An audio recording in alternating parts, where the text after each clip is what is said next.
Well, hello, guys, and welcome back again. Today's installment of Getting You Ready for the Map is going to be with text structures and how you can recognize a particular one when you see one. As you can see in the image below, there are five typical nonfiction text structures that writers rely on when writing text. They are description, order and sequence, cause and effect, compare and contrast, and problem and solution. So today we're going to look at a few samples of these, look at some keywords and phrases that are often used in these structures so you can easily locate them and identify them when you come to them. All right, so the first one we're going to look at is compare and contrast. Its purpose in writing is to analyze the similarities and differences between two or more subjects.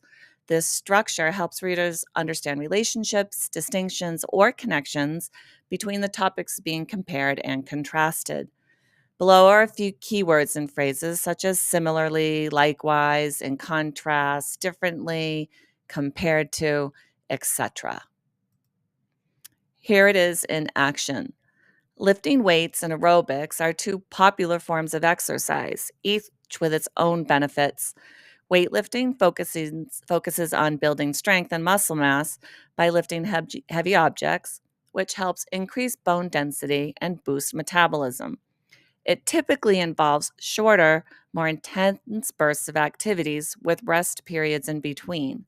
On the other hand, aerobics involves continuous, moderate intensity exercises like running, swimming, or cycling, which are great for improving cardiovascular health and endurance. While weightlifting helps to tone and sculpt muscles, aerobics is more effective for burning calories and enhancing overall stamina. Both types of exercise contribute to overall fitness, but they target different aspects of physical health, with weightlifting focusing more on strength and muscle growth, and aerobics improving heart health and endurance. Next up is the descriptive structure. This is also known as a main idea in detail. Its purpose in writing is to convey a central idea and support it with specific, detailed information.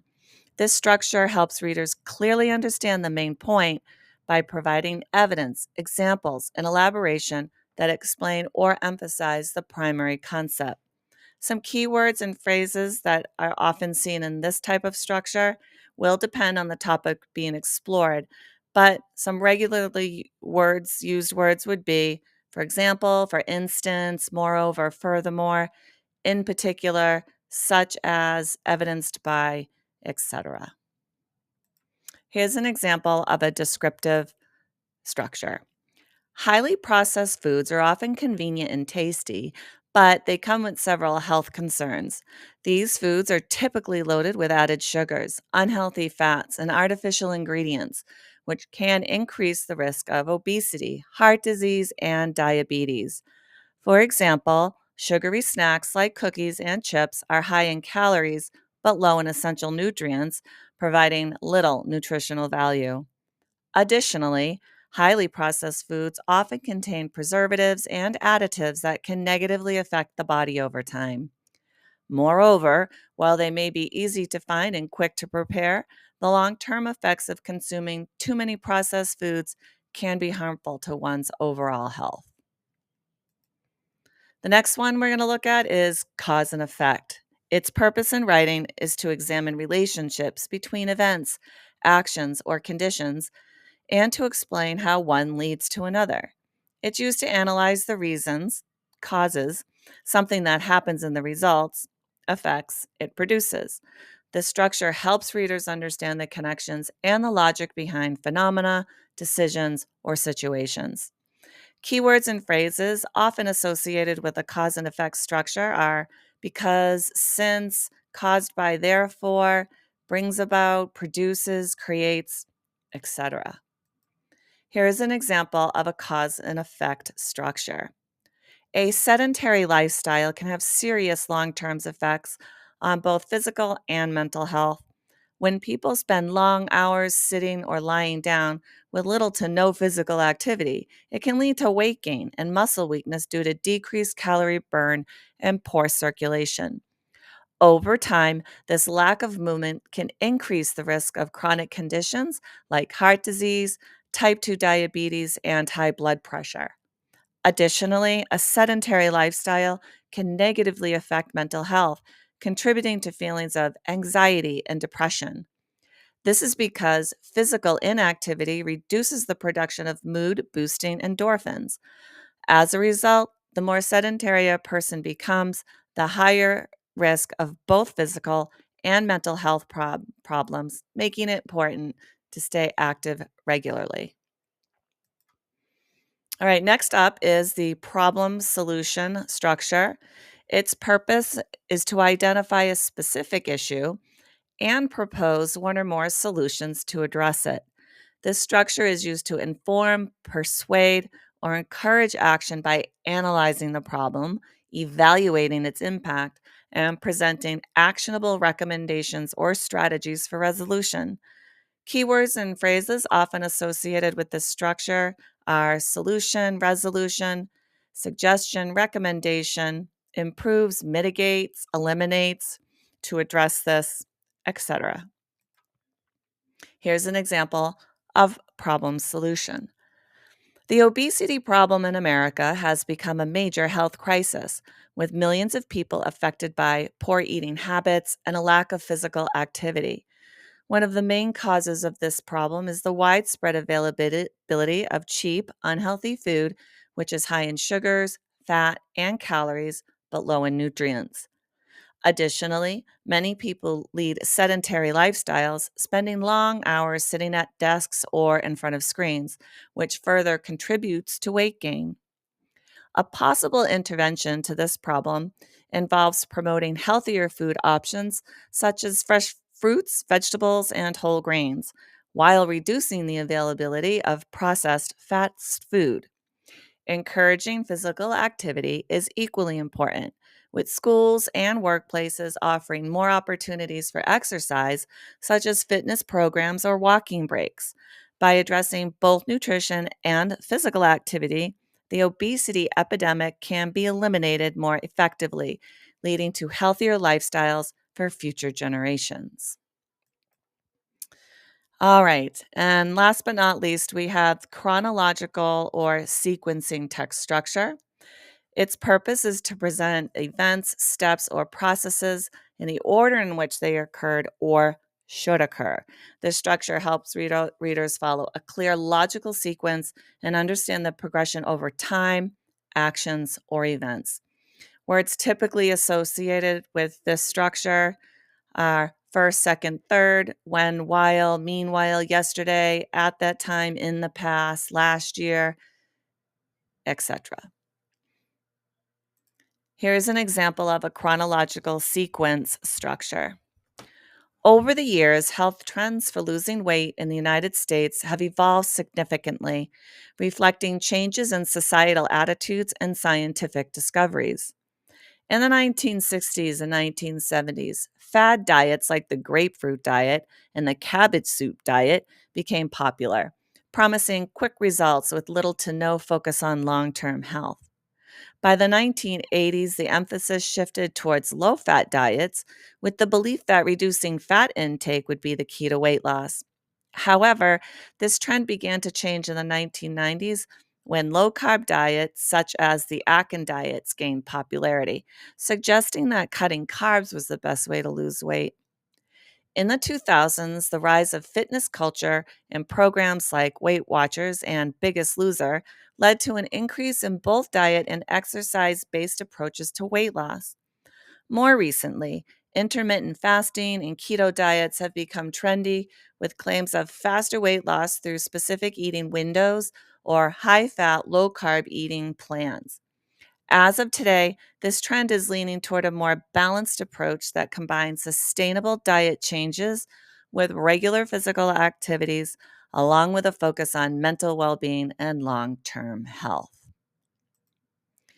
Okay, so now you're going to try a few on your own to see if you can identify which text structure is being used in the following examples. Here we go. Mental health issues among teens have become a growing concern in recent years, with increasing numbers of young people struggling with anxiety, depression, and stress. One major cause of this problem is the pressure to succeed academically and socially, which can create feelings of inadequacy and overwhelm. Additionally, social media plays a significant role as teens often compare themselves to idealized images online, leading to low self esteem and feelings of isolation. The effect of these stressors can be seen in rising rates of mental health disorders, which many teens experience a decline in emotional well being. A potential solution to this issue is providing more mental health education and resources in schools so teens can better understand and manage their emotions.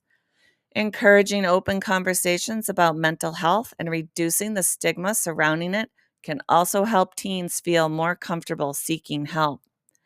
In addition, promoting a balanced lifestyle, including physical activity, healthy sleep habits, and face to face social interactions, can help alleviate some of the pressures teens face and improve their overall mental health. By addressing both the causes and effects of mental health struggles, we can create a supportive environment where teens are more equipped to cope with the challenges they face.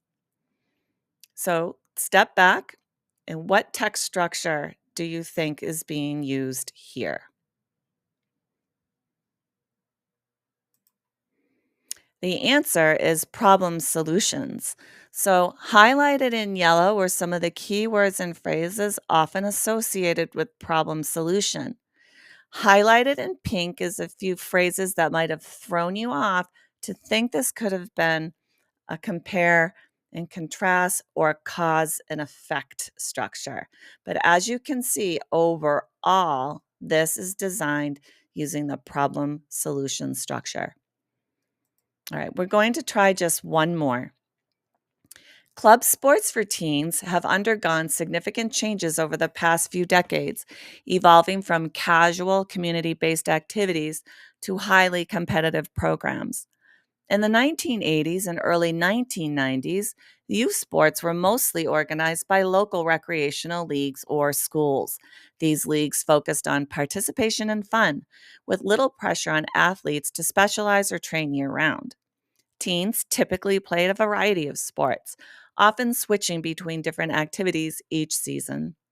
However, by the late 1990s and early 2000s, the rise of club sports began to change this dynamic. These programs were designed for more serious athletes and emphasized year round training, travel teams, and higher levels of competition.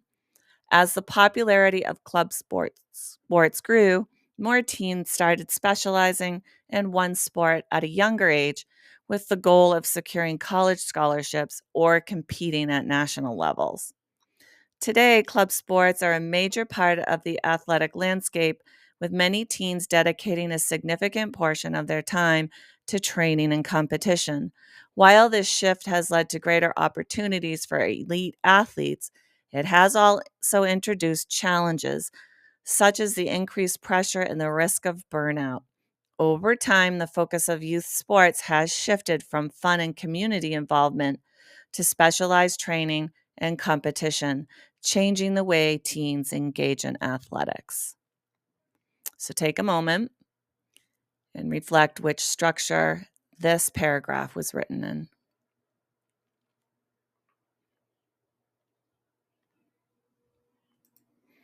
The answer here was chronological sequence. And again, in yellow, you can see some of the keywords and phrases associated with this structure. And highlighted in pink were some other words that you may have thought could have been a compare and contrast, or again, perhaps a cause and effect.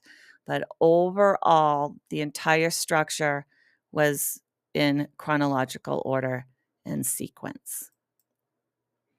All right, guys, thanks for trying and participating today. We'll see you soon.